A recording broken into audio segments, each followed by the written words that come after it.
I came prepared. And then I actually relaced it with all the Ninja Turtle like colors. So I got a bunch of Teenage Mutant Ninja Turtle comics, and I kind of just like spread them all out and just went to town, shooting, Ninja Turtle style. So I would say a couple months ago, I actually shot for the Savannah Bananas, and that was a really cool, yeah, definitely highlight of my career.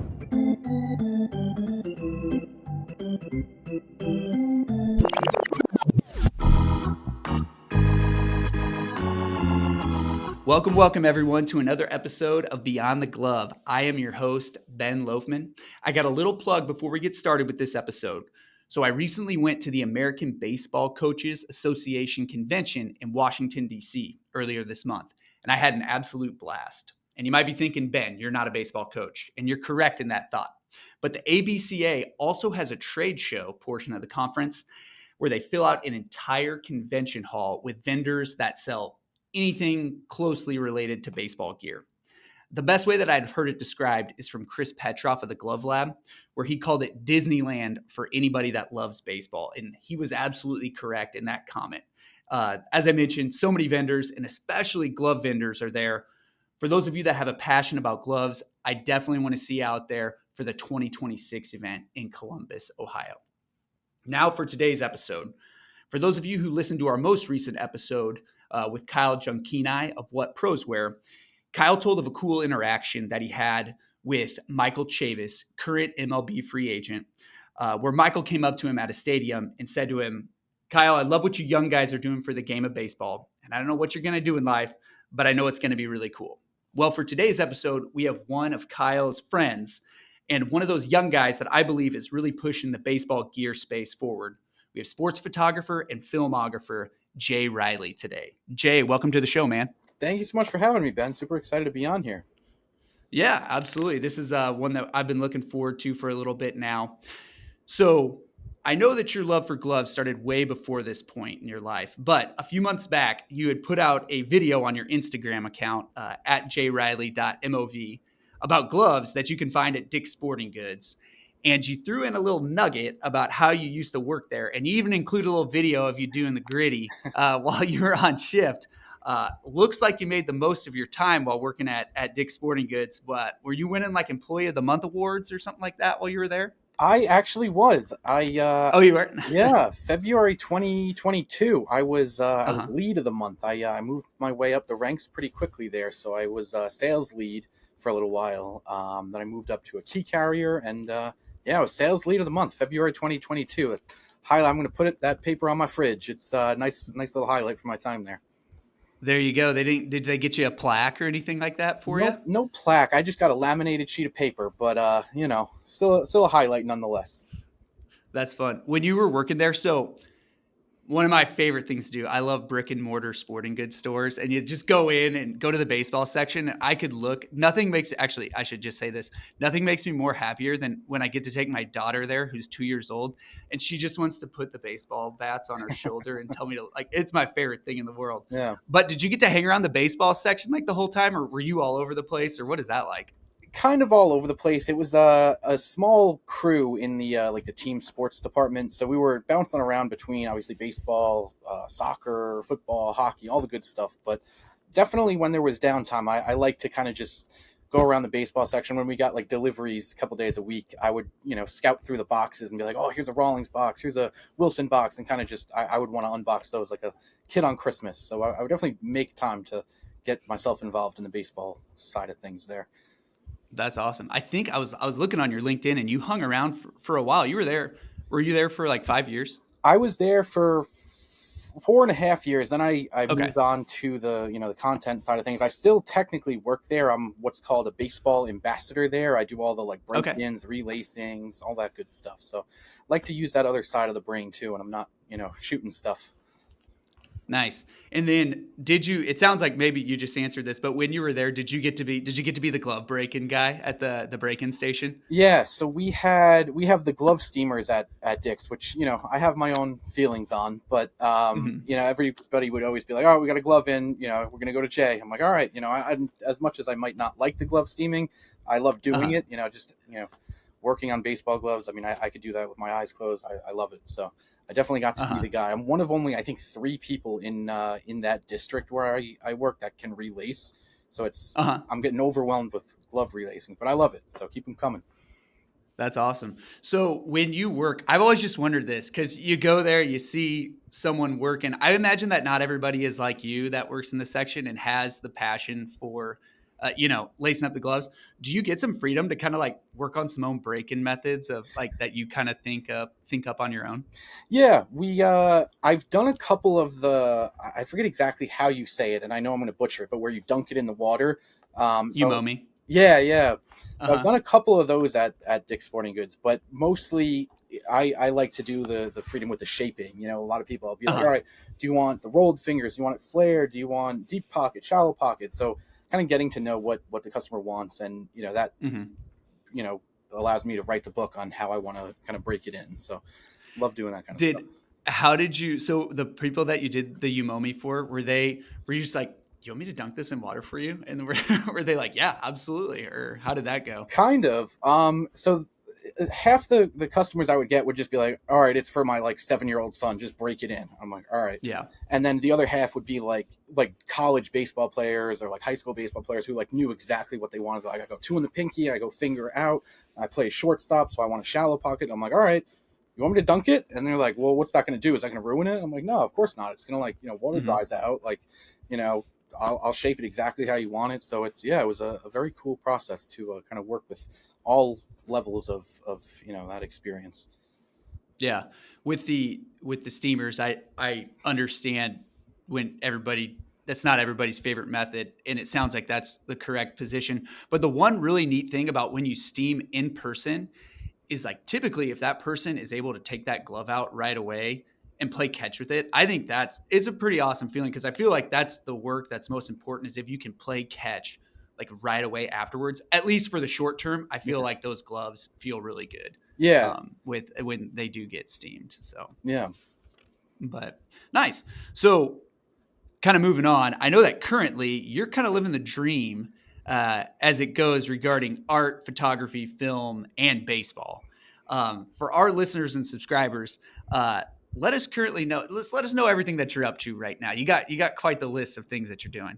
yeah. So I'm fortunate. I have a lot of really cool things going on. So currently, my kind of main gigs. I'm the lead videographer for the Brooklyn Cyclones, the high A affiliate of the New York Mets. So I just kind of oversee all the video that goes out of there. Any real video you see on social media, that'll kind of have my fingerprint on it.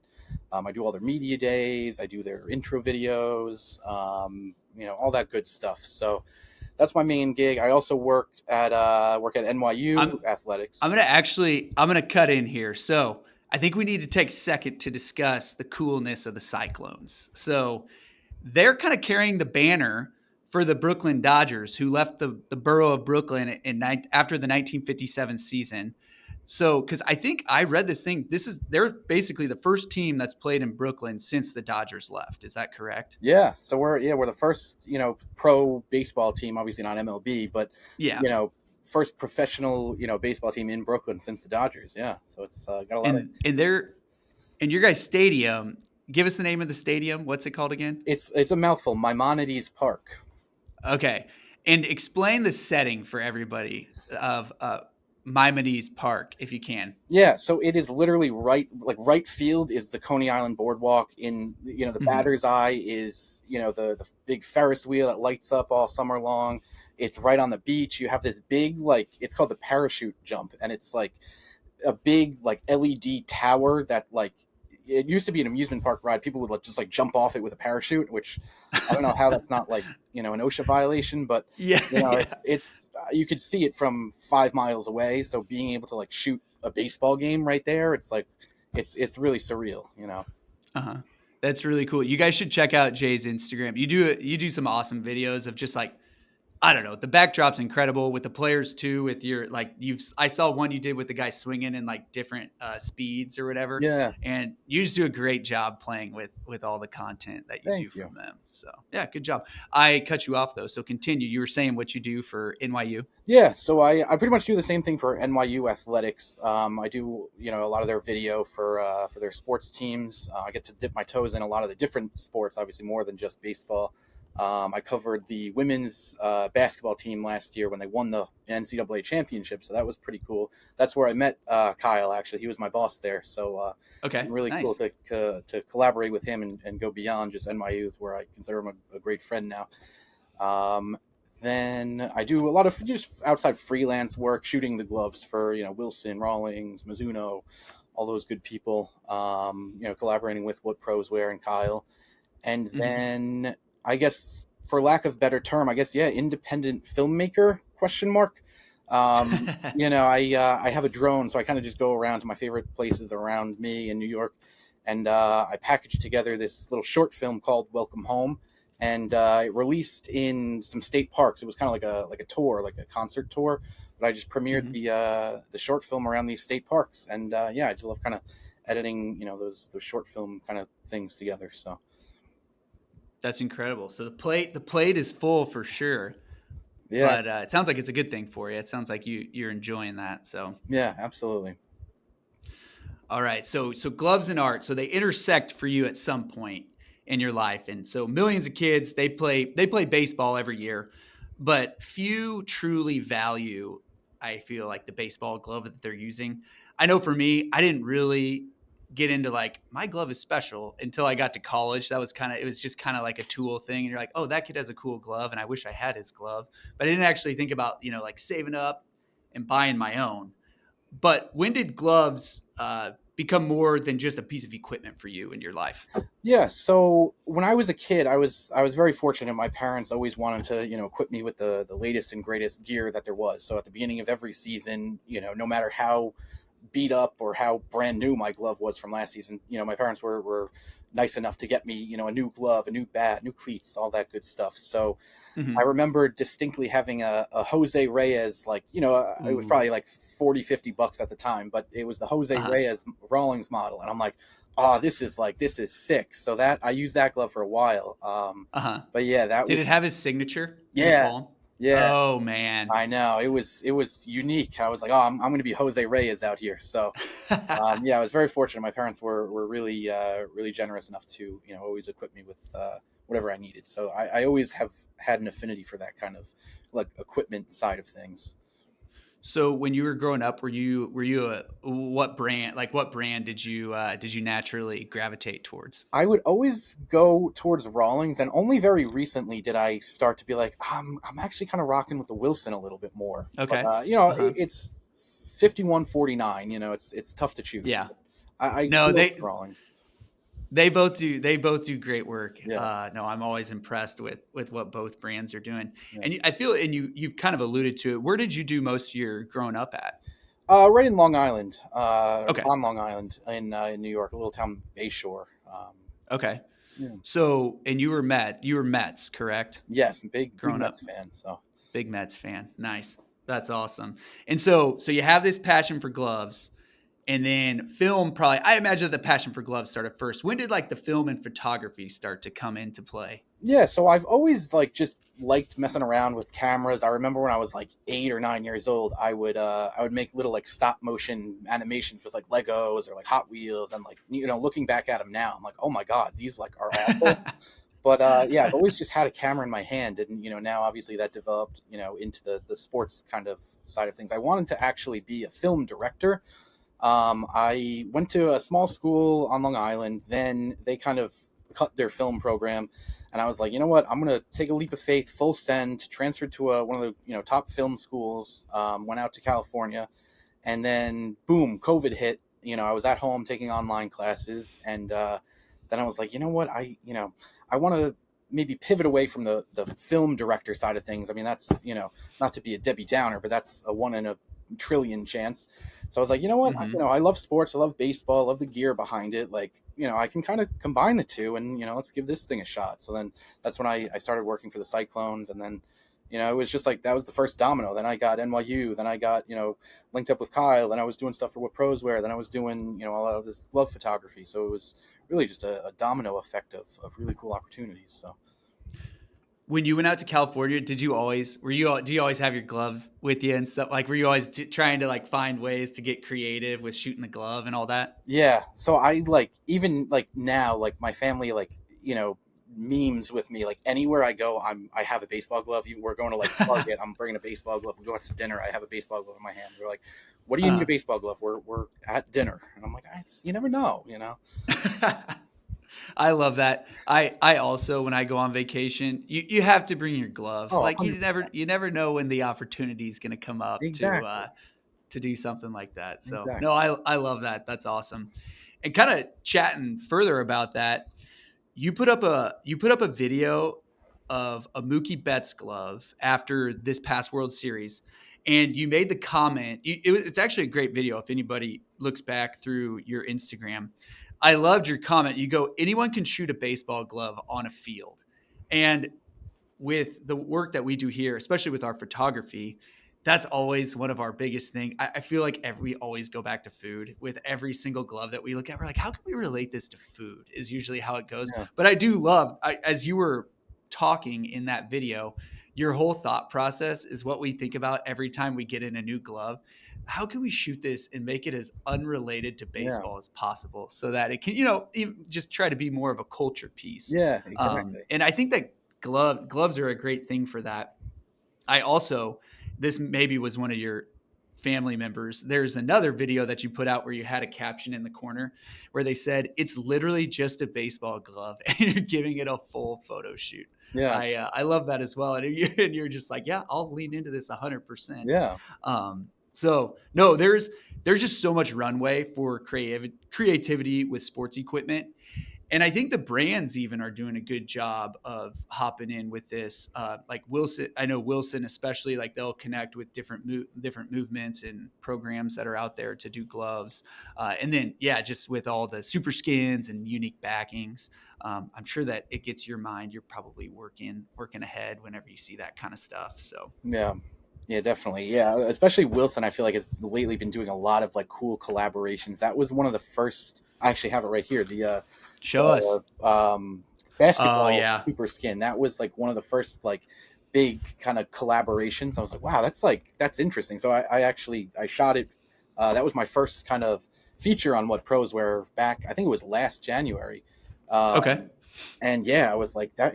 That's cool. Kind of like anybody, like I said, anybody can go to a baseball field. And, all right, here's a glove. But it's like this has got Hmm. the basketball super skin. Let me bring basketball into this. Let me merge the worlds. And yeah, I put it like it was tough. It was I balanced it on the rim, and then I had my dad just shooting baskets, and I wanted to get like the Wilson logo on the basketball perfectly Uh-huh. lined up. So it was took a couple hours to get that picture perfect shot where everything was in focus, everything was the Wilson logo was there. But yeah, kind of merging those ideas was big moment. So That's awesome. You might have seen, we got a number of academia gloves that were SMUs, and we tried to do a video where we dropped this glove. We literally dropped this glove into the water 100 times before we could get. It's hard. I'm sure that you have to do that quite a bit, like to try to get in search of that perfect shot. I'm sure that takes a lot of patience on your end. yeah, for sure. But when that just makes the perfect shot even more perfect. When you see all the work that goes into it. So So you have the Wilson, you have the basketball one right there, which is cool. I don't know. I would guess most people listening to this probably know, but Super Skin it's basketball material is what it is. yeah, So I always think that that's pretty cool. Did you get the football one that they did too? I did not get the football one, but it Yeah, looks super interesting. I want to like see it. I want to like touch how it like the football, yeah, skin works, how it feels. it's cool. Yeah, For those of you as well, this is kind of not 100% related, but it is cool. So, with gloves, we take really good care of our leather. It is really cool for anybody out there to look up how, especially, I know there's been a lot of publicity around this, but how college and NFL teams take care of footballs is actually a really fascinating process where they get like the brushes and scrub it to rough it out and stuff like that. And the difference between a kicking ball and like a ball that the quarterback's going to throw, it's really interesting stuff to look into. So, have you ever looked into that before, Jay? I have. I went on a deep dive on TikTok a couple months ago about it. I was like, whoa, look at that! Like, it's so interesting. Like, obviously, we know how to like take care of a baseball glove and that leather, and then seeing how they like take care of I thought it was it's a football. You just throw it, if it gets scuffed up, whatever. But it's like no, a lot of care goes into that stuff. Yeah, I know it is, especially yeah, from the baseball sense. it is cool to see that. You're like, oh, it exists even in football. Yeah. So that is neat. Overall, though, what of the photo shoots that you've shot? What's your favorite photo shoot that you've done so far? There's a couple. A lot of the Mizuno ones I've really loved doing. The Lavender Rush one. There's a big like lavender farm like 20 minutes from me. So I was like, you know what? Let me go there. Like, let me shoot it with the lavender. They had like a big like I heart lavender sign in the field. And I'm like, that would be like perfect. So I have the lavender right here. So I just put it right in the field, and I was like, you know what? Let's go for it. And then another one was the I think it was this, or maybe it was last year, the Cowabunga. Have that one. I came Oh yeah. prepared. And then I actually relaced it with all the Ninja Turtle like colors. Oh, look at you. So I got a bunch of Teenage Mutant Ninja Turtle comics, and I kind of just like spread them all out and just went to town, shooting, Ninja Turtle style. So Nice, dude. The Mizunos, their special yeah, gloves that they've been doing. I think that I don't. Wanna, I think they're gonna have. I think there's gonna be a cool name for it coming out soon. But that series of gloves is. I love those gloves. It's crazy. The Lavender Rush. Those gloves we didn't. I don't think we marketed those gloves. Like maybe one time we sent out an email. People just buy those. It's so cool that they're doing such a good job with I that know. stuff. Yeah, So. Mizuno's been on top of it lately. Yeah, we had Adam Vela and Will Startup on the podcast about a year ago now. So if anyone listening, definitely go back and reference that. They're both awesome guys, great to talk to. So um, moving on, kind of with your favorite photo shoot and moments in your career. Have you had any like pinch me moments yet, where you're like, dude, what am I doing? Or like you met someone cool or something like that? Or I would say a couple months ago, I actually shot for the Savannah Bananas, and that was a really cool, yeah, definitely highlight of my career. Obviously I'm so used to shooting baseball games, with the Cyclones, but this just was Mhm. like, it was in a major, it was at Citizens Bank Park in Philly where the Phillies play. And it was just Mhm. like, whoa, like I'm in the camera well shooting the Savannah Bananas at a big time major league stadium. Like, I got a really great shot of Coach Rack hitting a home run, and yeah, then just kind of getting in touch with the players, be like, hey, like I got a shot of you, like here you go, and like the Bananas are great. They'll all comment, and we'll start chatting, and that's definitely the most like surreal moment. I was like, whoa, like I'm doing this. Mhm. They are very exciting. Yeah, that home run. I think you got him hitting a home run, Coach Rack. Is that correct? Yeah, That is an awesome shot yeah. that you got of them. So they always bring on great guests too. Did they have like a special guest player that night? They had a handful. They had Ryan Howard. They had Shane Okay, Victorino. nice. They had a couple pitchers, but yeah, and I know in Miami, I wasn't at that one, but they brought in D Gordon. Yeah, they're always bringing in Nice. some cool guys that are relevant to that stadium they're playing in. So it was a really cool experience. That is always neat. I love. I think. Oh yeah, I think when they're in Miami, they had Pat Venditti Oh came. yeah, The ambidextrous pitcher. Yeah, and that's like they just find such a good job I to know. mix in all those different things. Yeah. So this is kind of so we've recently started playing with this at Just Gloves with some of our glove shoots. Have you ever messed with any AI when it comes to like shooting gloves? I've tried it. Mm-hmm. More so in the like if my friend is like, oh hey, can you like crop my mother-in-law out of this? I'm like, all right, let me just AI it. And I've tried it with like some of the glove stuff, but I'm like, you know what? Let me like I'm gonna keep it like separate, because then I'm a control freak when it comes to my content. So I'm like, what? Uh-huh. If I'm gonna do this, I'm like, I want the credit for it. I don't want to credit the AI for that. So, but I've messed Yeah. around. It's impressive, what it can do for sure. Hmm.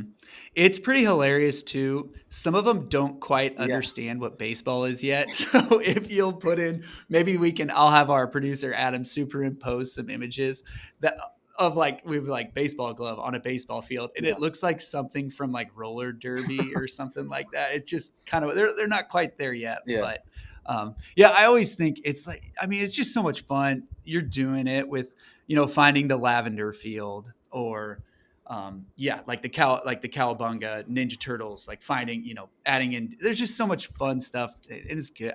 I kind of feel like it's more authentic when you're just doing it yourself. Yeah, So, yeah. I like to keep it, 100% me, 100%, like practical, I guess. But it hmm definitely like AI is again, it's very like impressive with what it can do, and I'm sure in probably next couple months, years, it'll be like scary how how Yeah. accurate it can be. So Hmm.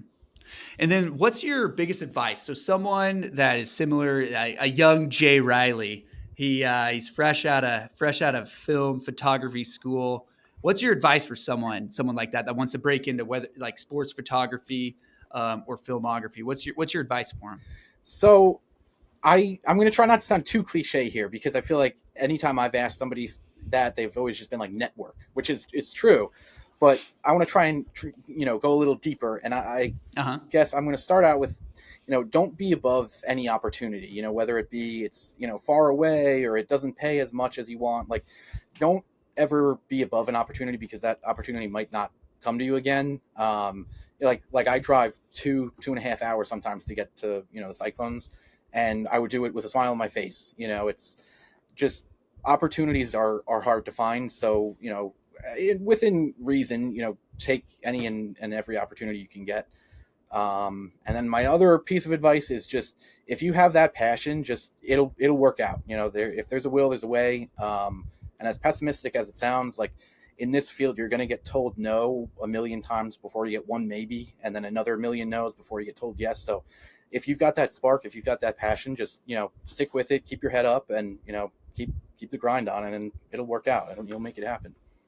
Nice. And it's very cool to see it. I feel like I'm sure for you over the last 6 months to a year, as it felt like it's kind of all coming together a little bit for you.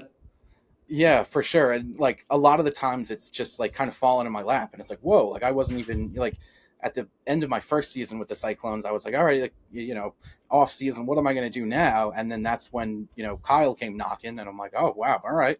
So, you put the time in, you put the work in, and people will start to notice, so. Nice. I appreciate you sharing that. Yeah.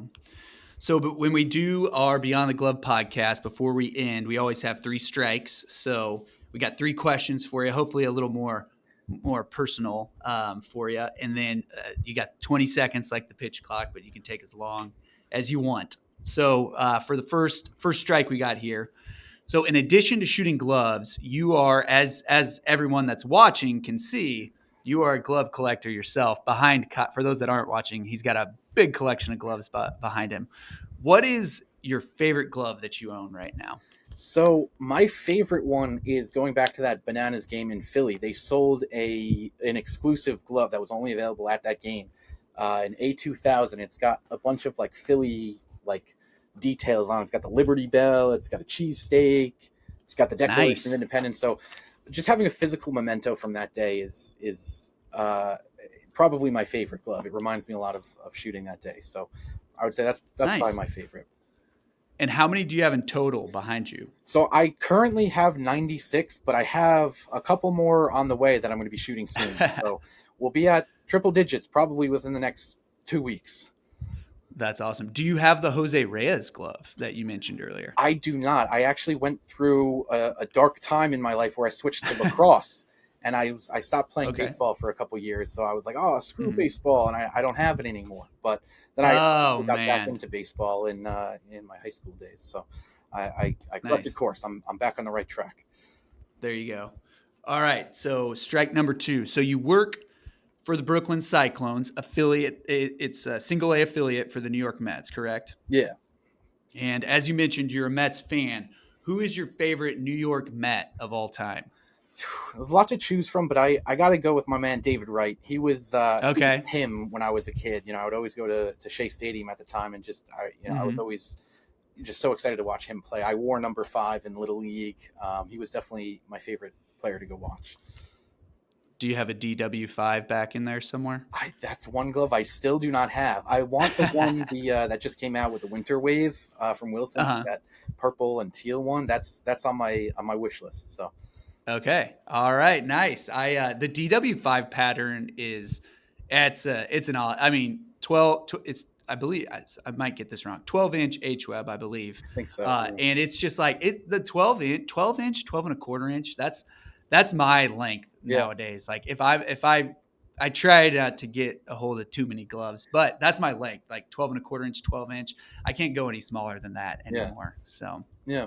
and then for the third strike, so I noticed that in your content, you're often wearing a lot of pizza related gear, is what I see, which I love.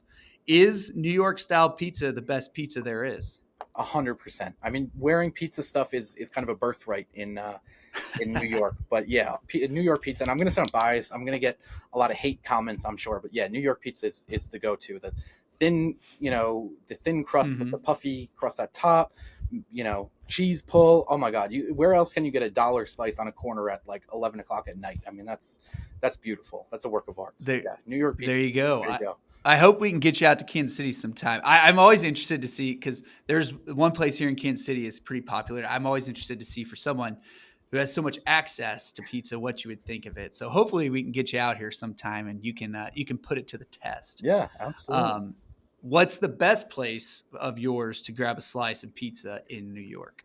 So I have some local places. One is just straight up called the Pizzeria, and it's Love it. they have a ton of just like unique like taco slice. They have like Uh-huh. a bunch of just crazy combinations. And then if I'm going a little bit wider scale, John's of Bleecker Street in New York City. Okay. It was right down the road from where NYU played their basketball games. So like Uh-huh. it would be 11 o'clock at night. I would get out of shooting a basketball game, and I'm like, I want some pizza. And I would just walk right down to John's of Bleecker Street, and it was beautiful. Drive right home after. It was a good time. Nice. Is it like, would you ever steep so low to go eat pizza from like a Pizza Hut or a Papa John's or Little Caesars or anything like that? Again, I'm going to catch a lot of hate in the comments for this, but there are times where you crave fake pizza. I'll be the man enough to say it. There are times where you do. So, not proud of it, but yeah, there are times.